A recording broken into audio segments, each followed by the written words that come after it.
The evening air was cool as 17-year-old Devin pulled his old Honda into the quiet neighborhood streets. His basketball duffel bag sat in the passenger seat, still damp with sweat from practice. He was tired but happy.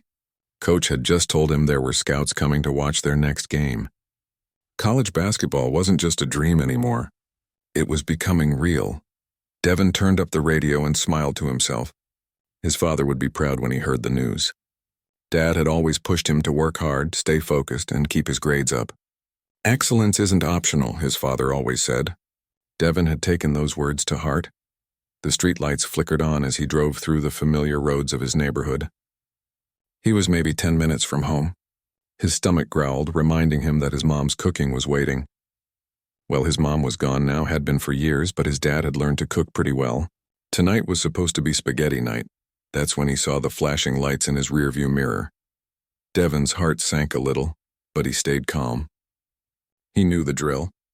His father had made sure of that. He'd practiced this scenario more times than he could count. Signal. Pull over slowly. Hands on the wheel. Be respectful. Don't make sudden movements. He eased his car to the side of the road and put it in park. His hands went straight to the steering wheel at 10 and 2. He took a deep breath. It was probably nothing. Maybe a taillight was out or something minor. 2 officers stepped out of their patrol car. Devin could see them in his side mirror approaching slowly. One was older, thick around the middle with a buzz cut. The other was younger, maybe in his late 20s. License and registration, the older officer said when he reached Devin's window. His voice was flat, almost bored. Yes, sir, Devin replied. My license is in my wallet in my back pocket. Registration is in the glove box. I'm going to reach for them now, okay? The officer just stared at him. Go ahead. Devin moved slowly, deliberately. He pulled out his wallet first, retrieved his license, and handed it through the window. Then he leaned toward the glove box. What are you doing? The older officer's hand moved to his belt. Getting my registration, sir. Like you asked. It's in the glove box. Keep your hands where I can see them. Devin froze. His hand was halfway to the glove box. Sir, you asked for my registration. It's right here in the glove compartment. Step out of the vehicle. I haven't done anything wrong, sir. Can you tell me why you pulled me over? I said step out of the vehicle now. Devin's pulse quickened. This wasn't right. Something in the officer's tone had shifted. He could hear it, that edge that meant things were about to go bad. But he was doing everything right. Everything his father had taught him. Yes, sir, Devin said quietly. He opened his door slowly and stepped out onto the pavement. Turn around. Hands on the vehicle, Devin complied. The cool metal of his car pressed against his palms. He could hear the younger officer behind him, quiet, not saying anything. You been drinking tonight, boy? The older officer asked. No, sir. I was at basketball practice. I'm just heading home. That right? Where you coming from? Lincoln High School. I'm on the basketball team there. Practice just ended about 30 minutes ago. Uh-huh. The officer's hand started patting down Devin's sides, rough and quick. What's in your pockets? Just my phone, sir. And my wallet's still in my hand. What else? Nothing else, sir. The pat-down got rougher. Devin felt hands grabbing at his jeans pockets, pulling them inside out. Loose change scattered on the ground. His house keys fell with a jingle. Sir, I really haven't done anything wrong. Can you please tell me why you stopped me? You got a broken taillight. That's a safety violation. Okay, I didn't know that. I can get it fixed tomorrow. Is that all? The older officer stepped back. You getting smart with me? No, sir, I just want to understand what's happening. What's happening is you're being detained. You have a problem with that? Devin's jaw tightened. He wanted to say yes. He did have a problem with it. He wanted to ask for a supervisor. He wanted to call his father. But he also wanted to go home alive. No, sir, he said softly. Hutchins, maybe we should just give him a warning. The younger officer finally spoke up. Kid's clean. Just the taillight. The older officer, Hutchins, shot his partner a look that said, shut up. I'll decide what we do here, Mills. You're still a rookie, remember? That's when things went sideways. Devin shifted his weight slightly. His leg was cramping from standing in the awkward position. It was just a small movement, barely noticeable. He's reaching for something, Hutchins shouted. Before Devin could process what was happening, hands grabbed him hard. He was spun around and slammed face first onto the hood of his car. The impact knocked the wind out of him. His cheek scraped against the metal. "I'm not reaching for anything," Devin tried to say, but his voice came out in gasps. "Stop resisting! I'm not resisting!" But it didn't matter what he said. Devin felt his arms wrenched behind his back. Metal cuffs bit into his wrists. Then he was being dragged, his feet scrambling to keep up. The pavement rushed up to meet him as he was thrown down hard. His face hit the concrete. He felt something warm running down from above his eye. "Please," Devin managed to say. "Please, I didn't do anything." Somewhere nearby he could hear voices. Neighbors coming out of their houses. Someone was recording. He could see the phone lights. "Y'all need to back up." Hutchins was shouting at the gathering crowd. "This is police business." "That's Devin," someone called out. "That's the Thompson boy. He ain't done nothing." I said back up. Devin lay on the ground, his face pressed against the cold pavement. Blood dripped from the cut above his eye, pooling near his nose. His wrists ached from the too tight handcuffs. His ribs hurt where he'd hit the ground. But worse than any of that was the feeling flooding through him. Humiliation. Fear. Helplessness. "My dad," Devin said quietly. "Can someone call my dad?" "Your daddy ain't gonna help you now," Hutchins said, standing over him. An older woman from the neighborhood, Mrs. Patterson, stepped forward despite the officer's warnings. "I'm calling his father right now," she said firmly, her phone already at her ear. "And you better hope he gets here before y'all do something you really regret." Hutchins laughed. "Lady, I don't care if you call the president. This kid was— His father is Colonel James Thompson," Mrs. Patterson interrupted. "And if you had any sense, you'd be real worried right about now." The name didn't seem to register with either officer. Hutchins just shook his head and turned away. The younger officer, Mills, looked uncertain, glancing between Devin on the ground and his partner. Devin closed his eyes. His father was coming. That thought was the only thing keeping him together. His dad would fix this. His dad always knew what to do, he just had to hold on until then. The sirens in the distance told him he wouldn't have to wait long. The black Chevy Silverado came around, the corner doing at least 50 in a 30-mile-per-hour zone.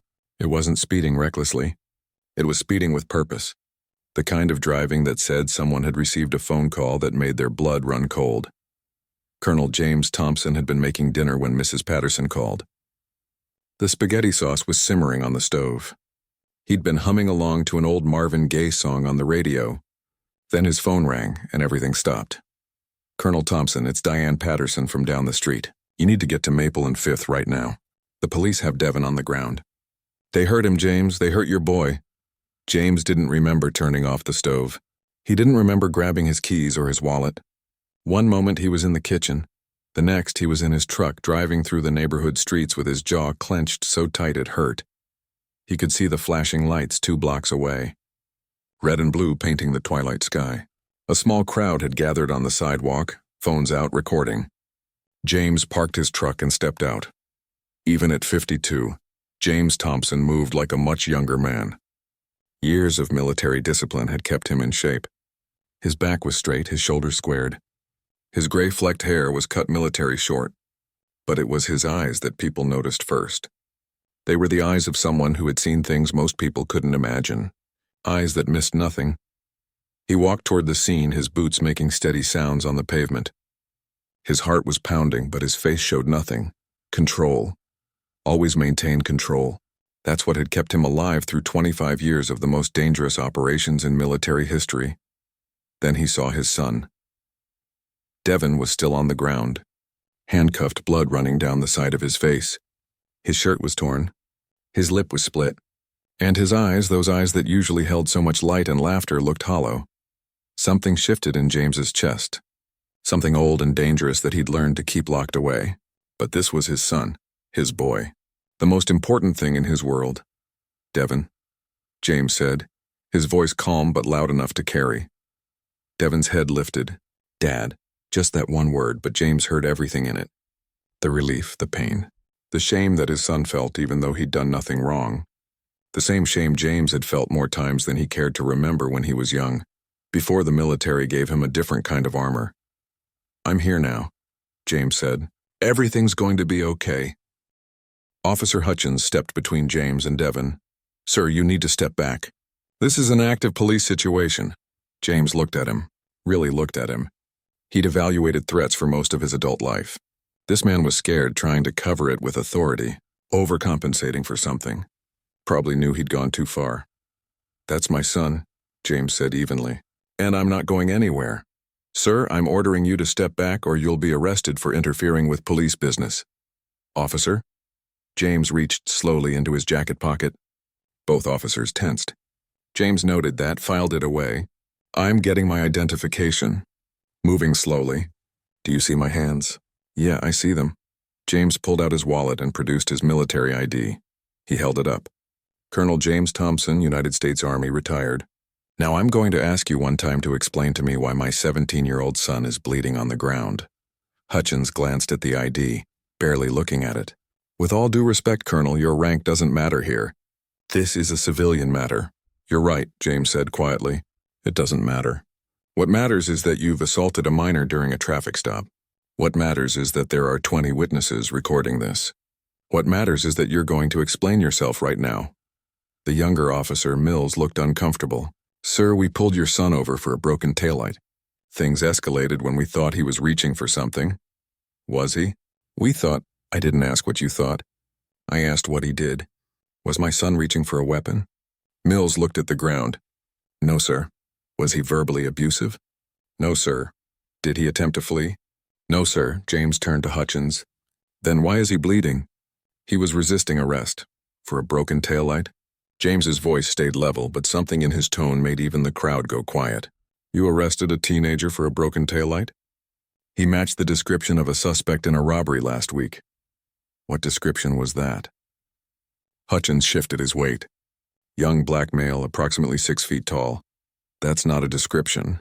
That's a demographic." James pulled out his phone. "I'm calling your captain.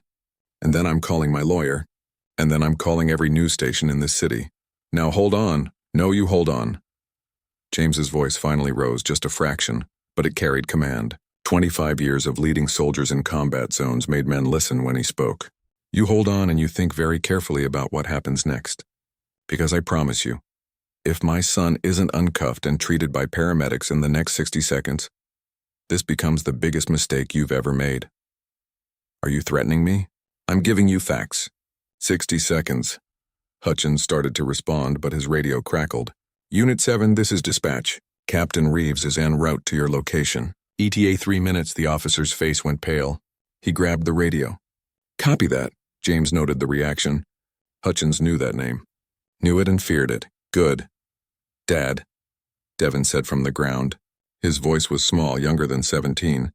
"Can I please get up? My face hurts." James walked around Hutchins, dared him to try to stop him. He didn't. James knelt beside his son. Up close, the damage was worse. The cut above Devin's eye needed stitches. His cheek was already swelling. Bruises were forming on his arms where he'd been grabbed. "I got you," James said softly. He placed a hand on Devin's shoulder. Just a gentle touch, but he felt his son relax slightly. "Stay still. Help is coming." "I didn't do anything wrong," Devin whispered. "I did everything you taught me. I was respectful. I kept my hands visible. I did everything right." James felt something crack inside his chest. "I know, son." "I know you did." Another vehicle pulled up. This one wasn't a patrol car. It was an unmarked sedan, but the man who got out wore a police captain's uniform. He was in his 50s, thick mustache, and when he saw James, his eyes went wide. "Colonel Thompson?" Captain Reeves walked over quickly. He'd been a Marine, James could tell by the way he moved. "Sir, I apologize. I didn't know you were involved in this situation." "You know me?" James stood. "Know of you, sir. I was in Fallujah in 04, 2nd Battalion. We received support from your unit during the siege." Reeves looked at Devin on the ground, then at his officers, and his jaw tightened. "Someone want to tell me why this young man is restrained and injured?" Hutchins started to speak, but James cut him off. "Captain, before your officer gives his version, you should know that everything that happened here was recorded by multiple witnesses. The truth isn't going to be hard to find." Reeves nodded. He was already pulling keys from his belt. "Let's get him up." "Mills, call for an ambulance." "Sir, with respect, this suspect—" "He's not a suspect anymore," Reeves said firmly. "He's a victim. And you better start thinking about how you're going to explain this." As the handcuffs came off, Devin's hands shook. James helped him sit up, checked his pupils.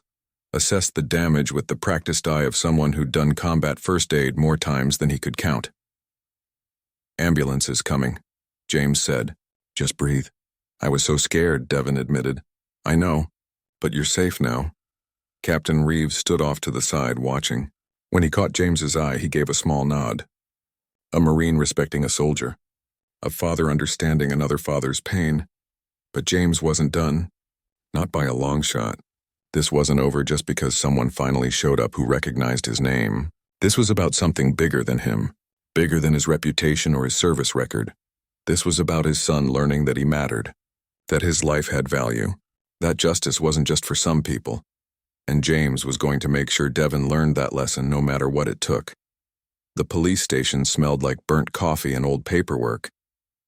James sat in a small conference room with Captain Reeves, waiting. Devon was at the hospital getting stitches.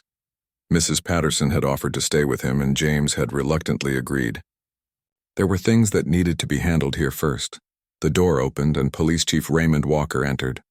He was a big man, maybe 6'3", with broad shoulders and a firm handshake. Former military, James could tell immediately. The way he stood, the way he assessed the room before fully entering. "Colonel Thompson," Chief Walker said, "I apologize for keeping you waiting." "Chief?" James didn't stand, didn't smile, just watched. Walker sat down across from him and placed a folder on the table. He opened it slowly, and James saw his own face staring back. It was an old photo, maybe 15 years old. He was younger then, harder. The picture had been taken after a mission he couldn't talk about in a place he couldn't name. "I made some calls after Captain Reeves contacted me," Walker said. "Your file is mostly redacted, black ink on almost every page. But what I could read was enough."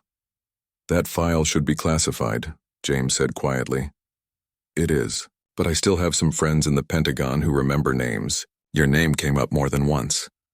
Walker leaned back in his chair. "Delta Force, 25 years. Multiple tours in Iraq, Afghanistan, Somalia, and places that apparently don't officially exist. Silver Star, Bronze Star with Valor, 3 Purple Hearts. Commander of one of the most elite counter-terrorism units in American military history." James said nothing. "The Battle of Mogadishu," Walker continued. "You were there. Not in the main force. You were the extraction team they don't talk about in the movies. The ones who went in after everyone else got out. I did my job. Your job included training Navy SEALs, advising Secret Service on presidential protection details, planning and executing missions that stopped terrorist attacks most Americans will never know were even planned."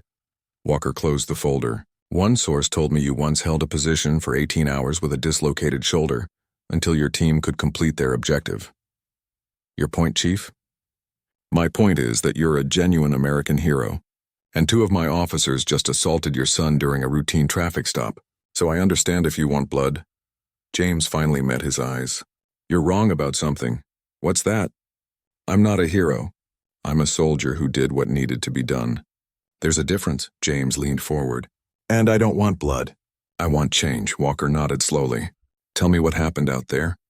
"Your version." "It's not my version. It's what happened." Devon was driving home from basketball practice. He got pulled over for a broken taillight. Officer Hutchins escalated the situation without cause. When Devon shifted his weight, Hutchins claimed he was reaching for something.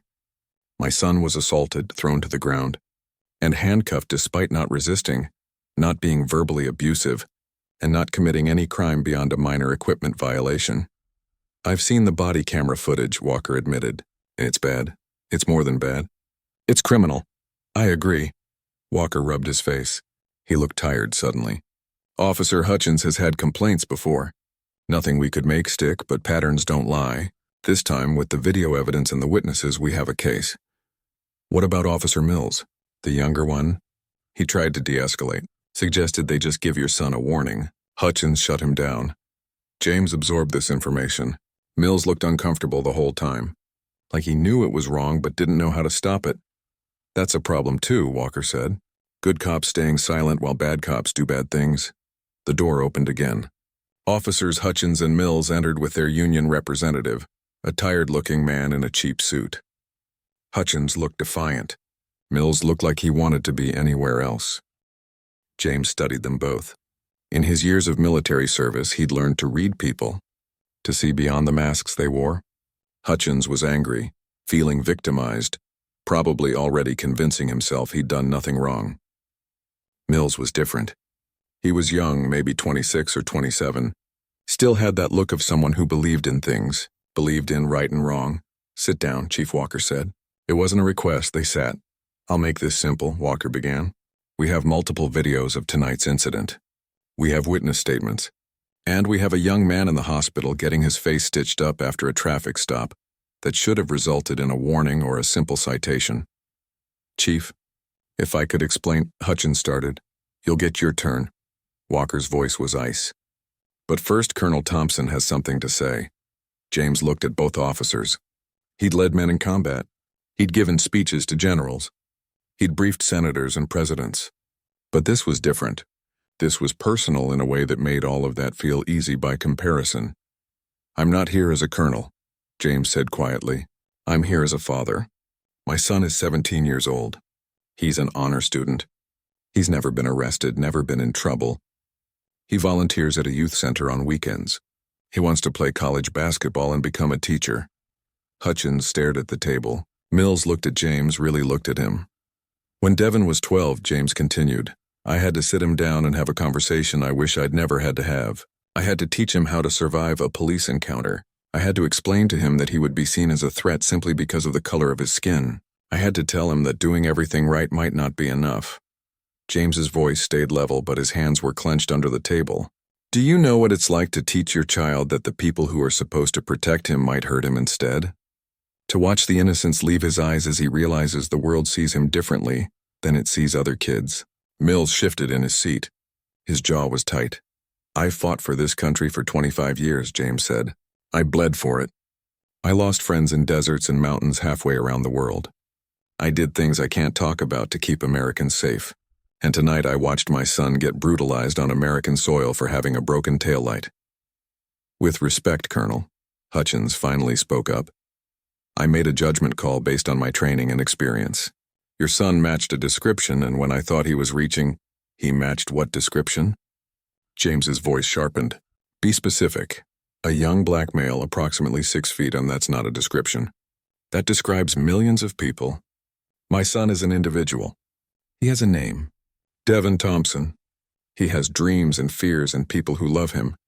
He's not a category. He's not a statistic. He's a human being." The room went quiet. "I've led men in combat," James continued.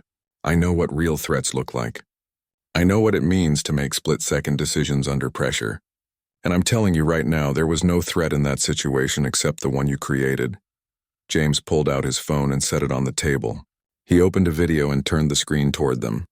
It was body camera footage from Hutchins's own camera. "Watch," James said. He played it frame by frame. Devin's hands on the steering wheel. Devin announcing every movement. Devin being polite, respectful. Then the sudden escalation. The grab, the slam. Devin's face hitting the pavement. "Where's the threat?" James asked. "Show me. Point to the exact moment where my son did anything that justified this response." Hutchins opened his mouth, then closed it. Mills was shaking his head slowly. "There wasn't one," he said quietly. "Sir, there wasn't a threat. I knew it then and I know it now. I should have done more to stop it." "You're damn right you should have," James said. But his voice wasn't angry. It was sad. "Good cops staying silent makes them part of the problem." Chief Walker stood. "Officer Hutchins, you're suspended without pay pending a full investigation. Officer Mills, you'll be on desk duty until we complete our review. We'll be in touch." The union rep started to protest, but Walker cut him off with a look. After they left, James and Walker sat in silence for a moment. "What happens now?" James asked. "Now we do the hard work," Walker said. "We look at our training protocols. We examine our hiring practices. We figure out how to prevent this from happening again." "That's a start," James said. "But it's not enough. What do you want?" James looked at the closed door where the officers had exited. "I want to make sure no other father has to have the conversation I had with my son. I want systemic change, not just punishment for 2 officers. That's a tall order. I've accomplished harder missions with worse odds." Walker smiled grimly. "I believe you have. Let's talk about what that looks like." And so they did, late into the night. planning something bigger than either of them had expected when the day began. 3 days after the incident, James sat across from Officer Mills in a small coffee shop downtown. It wasn't an official meeting. No lawyers, no union reps, no cameras. Just two men trying to figure out how to move forward. Mills looked different out of uniform. Younger somehow. More vulnerable. He stirred his coffee without drinking it, his eyes fixed on the table. "Thank you for meeting me," Mills finally said. "I wasn't sure you would." "I wasn't sure I would either," James admitted. "But my son asked me to." Mills looked up surprised. "Devin asked you to meet with me?" "He said you tried to help. Said you were the only one who treated him like a person." James took a sip of his own coffee. "That counts for something." "Not enough, though. I should have done more. Should have stopped Hutchins before things got out of hand." "Why didn't you?" Mills was quiet for a long moment. "Fear, I guess. I'm still new. Hutchins has been on the force for 15 years. He's connected, knows people. I've seen what happens to cops who go against other cops. They get frozen out. No backup when they need it. Passed over for promotions. Made to feel like traitors. So you chose your career over doing what was right." The words hit hard. Mills flinched but didn't look away. "Yeah, I did. And I hate myself for it." James studied the young officer. He'd seen this before in the military. Young soldiers who froze in critical moments, who let fear override their training and their values. Some of them never recovered from it. Others used it as a turning point. "You have a choice now," James said. "You can let this define you, or you can let it change you." "How do I change something this big? The whole system is broken." "You change it one decision at a time, one moment at a time, starting with this one." James leaned forward. "I'm organizing a town hall. Police and community members. We're going to talk about what happened to Devin and what needs to change. I want you there. Hutchins will never show up." "I'm not asking Hutchins. I'm asking you." Mills shook his head. "The department won't like it." "My captain will. Your captain will respect it if you frame it right. Come as someone who wants to learn. Someone who wants to be better. That takes more courage than hiding behind a badge and pretending everything's fine." "You really think talking is going to change anything?" James smiled, but there was no humor in it. "I've seen what happens when people stop talking. I've been in countries where the divide between authorities and citizens got so wide that violence became the only language anyone understood. I've walked through villages destroyed because nobody wanted to sit down and actually listen to each other." He paused. "I don't want that for my son's community." "For my community." Mills was quiet, thinking. Finally, he nodded. "Okay, I'll be there." "Good. And Mills? Bring other young officers if you can. Ones who still remember why they joined the force in the first place." They talked for another hour. Mills asked questions about James's military service, about leadership, about making hard choices. James found himself sharing things he rarely talked about. Not the classified missions or the combat stories. The other stuff. The mistakes he'd made. The times he'd failed to protect people he was responsible for. The weight of command. "The hardest part of leadership," James said, "isn't making the big dramatic choices. It's making the right choice when it's easier to make the wrong one. When nobody's watching. When doing the right thing costs you something." Mills absorbed this. "That's what I failed at." "With Devin." "Yes. But failure is only permanent if you don't learn from it." When they left the coffee shop, Mills shook James's hand. His grip was firm, determined. James saw something different in his eyes now. Purpose, maybe, or the beginning of it. The town hall was scheduled for the following Tuesday at the community center. James had expected maybe 50 people to show up. Instead, over 200 packed the room. Community members, police officers, local politicians, reporters. Even some high school students came, friends of Devin's who wanted to show support.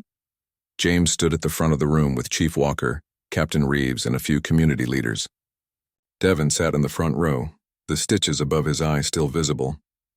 His friends surrounded him, a wall of teenage solidarity. "Thank you all for coming," James began. His voice carried easily through the room. Years of commanding soldiers had taught him how to project authority without shouting. "We're here because something happened last week that we can't ignore. My son was hurt during a traffic stop. But this isn't just about Devin. This is about a pattern. A problem that's been growing for years." He told Devin's story, not dramatically, not with embellishment, just the facts. What happened, when it happened, how it happened. Then he opened the floor. The first person to stand was an older woman named Helen Rodriguez. "My grandson was stopped 6 times last year," she said, her voice shaking with emotion. 6 times. "He's 19, goes to community college, works at his father's restaurant, but he gets stopped constantly. Driving while brown, they call it." Others stood. A young man who'd been roughed up during a stop for jaywalking. A father whose daughter was followed home by a patrol car for no apparent reason. A mother whose teenage son refused to get his driver's license because he was terrified of being pulled over. The stories piled up, one after another. A portrait of a community that had lost trust in the people meant to protect them. Then Officer Mills stood up. The room went silent. Everyone knew who he was. Word had spread about his involvement in Devon's stop. "My name is Officer Travis Mills," he said. His voice was steady, but James could see his hands shaking. "I was one of the officers who stopped Devon Thompson last week, and I need to say something that's been eating at me." He took a breath. "I knew what was happening was wrong. I knew Officer Hutchins was escalating unnecessarily. I said something, but not enough. I didn't step in. I didn't stop it. And Devon got hurt because I chose my comfort over his safety." Someone in the crowd muttered something angry. Mills didn't back down. "I can't undo what happened," he continued, "but I can commit to being better. I joined the police force because I wanted to help people. Somewhere along the way, I started caring more about fitting in with other officers than actually serving the community. That ends now." Mills looked directly at Devon. "I'm sorry. I know those words aren't enough, but I'm going to spend the rest of my career trying to be the kind of officer you deserved that night." Devon nodded slowly. Didn't smile, but acknowledged the apology. More officers stood after that. Younger ones mostly, but a few veterans too. They shared their own struggles with department culture. The pressure to back up fellow officers even when they were wrong. The unwritten rules that valued loyalty over justice. Captain Reeves stood next. "I've been with this department for 23 years, he said. "And I've watched good officers leave because they couldn't stomach the culture. I've watched bad officers get promoted because they knew how to play the game. That stops now. Chief Walker and I are committed to real reform." "What does that look like?" someone called out. "It looks like better training," Reeves said. "De-escalation tactics. Implicit bias recognition. Community policing instead of warrior mentality. It looks like accountability. Officers who abuse their power will be held responsible, not protected. And it looks like listening," Chief Walker added. "Events like this. Regular meetings. Creating channels where community members can voice concerns without fear of retaliation." The meeting went on for 3 hours. There were heated moments, tears, anger. But there was also something else. Hope, fragile and uncertain, but real. Near the end, James invited Devon to speak. His son had been quiet all night, just listening. Devon stood slowly and walked to the front. At 17, he looked both younger and older than he should. The innocence in his eyes had been replaced by something harder, but not bitter. "I keep thinking about that night," Devon said. "About how scared I was. How helpless I felt. I did everything right and it didn't matter." His voice cracked slightly. "I don't want other kids to feel that way. I don't want them to be afraid of the people who are supposed to protect them." He looked at Officer Mills. "I accept your apology, but apologizing isn't enough. Talking isn't enough. We need action. We need change. Real change." The room erupted in applause. As people filed out hours later, James felt exhausted but hopeful. This was just the beginning. The real work would take months, years maybe. Changing systems was harder than any military operation he'd ever planned. But as he watched Devon talking with Officer Mills and some of the other young officers, something in his chest loosened. His son was going to be okay, maybe better than okay. Maybe this terrible thing would become the catalyst for something important. "Dad?" Devon called out. "Officer Mills wants to know if we can set up a basketball game. Police versus community. Help build bridges." James smiled. It was a small thing, almost silly. But small things added up. Small bridges could become big ones. "Tell him yes," James said. "Tell him we'd love that." Outside, the night was cool and clear. James and Devon walked to the truck together. They didn't talk, didn't need to. Some things didn't require words. Tomorrow they'd start building those bridges. Tonight they could just be father and son, grateful to have each other. 6 months had passed since that night. 6 months of change. Slow and sometimes frustrating, but real. Devon stood in front of his bathroom mirror, adjusting his cap and gown. Graduation day. The stitches above his eye had healed, leaving only a faint scar. He traced it with his finger, remembering. Some scars you could see, others you carried inside. You almost ready? His father called from downstairs. Yeah, just a minute. Devin looked at himself in the mirror. He'd changed. Not just physically, though he'd grown another inch and filled out from all the basketball training. Something deeper had shifted. He understood things now that he wished he didn't have to understand. But he also knew his own strength in a way he hadn't before. His phone buzzed. A text from Officer Mills. Congrats on graduation. Proud of you, kid. Devin smiled. That relationship still surprised him sometimes. Mills had become a regular presence in his life. Not as a friend exactly, but as something else. A mentor, maybe. Someone who was trying to do better and wanted Devin to see that effort.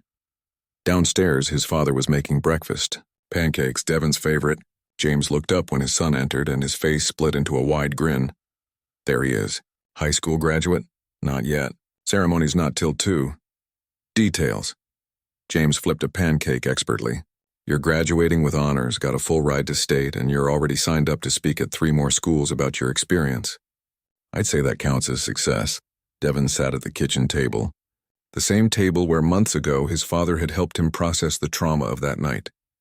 Where they'd talked through the nightmares, the anxiety, the anger. Where James had shared his own experiences with discrimination, with fear, with having to be twice as good just to be seen as equal. You nervous about the speech today? James asked, sliding a plate of pancakes in front of his son. A little. Principal Chen wants me to talk about resilience and hope. I'm still working on the hope part some days. James sat down across from him. That's honest. But you're here, aren't you? You're moving forward. That's what hope looks like. It's not always sunshine and motivation. Sometimes it's just putting one foot in front of the other. They ate in comfortable silence for a while. Then Devin said, Officer Hutchins transferred to another department.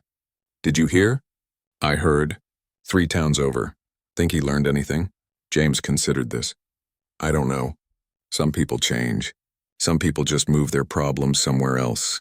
But that's not our responsibility. We can only control what we do. Mills is different, though. He really changed. He did.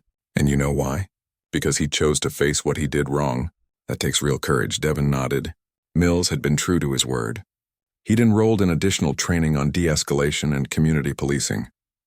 He'd started a program pairing young officers with community mentors. He showed up to the youth center where Devin volunteered, not in uniform, just as Travis. He listened more than he talked. He asked questions. He tried. The community basketball games had become a monthly thing. Police versus residents, but the competition was friendly, full of laughter and trash talk and shared meals afterward. Small bridges, James had called them. But they were working. The doorbell rang. Mrs. Patterson from down the street, carrying a gift bag. I know the graduation ceremony isn't until later, but I couldn't wait, she said, hugging Devin tight. I'm so proud of you, baby. Inside the bag was a leather journal engraved with Devin's initials. For college, she explained. To write down your thoughts, your dreams, everything you're going to accomplish.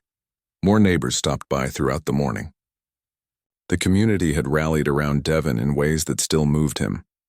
They'd shown up to every town hall meeting. They'd spoken at city council sessions. They'd demanded change and kept demanding it until things actually started to shift. The police department had implemented new policies. Mandatory implicit bias training, body cameras that couldn't be turned off, a civilian review board with real power to investigate complaints. It wasn't perfect. Nothing ever was. But it was better.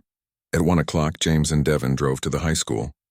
The parking lot was already packed with families, balloons, and excitement. Devin's basketball teammates spotted him and called him over. They'd all signed his yearbook with messages about his courage, his strength, his leadership. Thompson, his coach shouted across the parking lot. Got someone here who wants to meet you. Devin walked over and found himself face to face with a man in an expensive suit. Coach made introductions. Devin, this is Coach Martinez from State University. He wanted to congratulate you in person. They talked about basketball, about academics, about Devin's plans to major in education. Coach Martinez mentioned the full scholarship again, emphasized how much the team needed someone with Devin's skills and character. We're not just recruiting a player, Martinez said. We're recruiting a leader. What you've done these past months, standing up, speaking out, That's the kind of person we want representing our program. After he left, Devin stood there feeling overwhelmed. His father appeared at his elbow. You okay? Yeah, just a lot, you know? I know, but you can handle it. You've already handled harder things. The graduation ceremony was beautiful. The principal talked about resilience, about the graduating class overcoming challenges, about moving forward with hope. When Devin's name was called for a special recognition award, the entire gymnasium erupted in applause. He walked to the podium, his cap and gown rustling, looked out at the sea of faces. His father in the front row, pride shining in his eyes. Mrs. Patterson dabbing at tears, his teammates cheering. Officer Mills standing in the back in uniform, there to provide security for the event but also to show support. Devin cleared his throat and began to speak. 6 months ago, something happened to me that changed my life. I was hurt. I was scared. I felt powerless. He paused, gathering his thoughts. A lot of people told me to be angry, and I was angry. I'm angry. What happened wasn't right.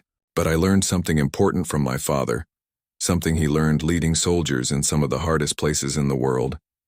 He looked at James. He taught me that anger without action is just noise, that real change requires courage, patience, and the willingness to see people as more than their worst moments.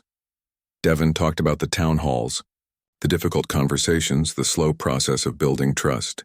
He talked about Officer Mills and the other officers who'd chosen to be better, to do better. I'm not going to stand here and say everything's fixed. It's not. We have a long way to go, but we're going in the right direction. And that's because people chose to show up, to listen, to change.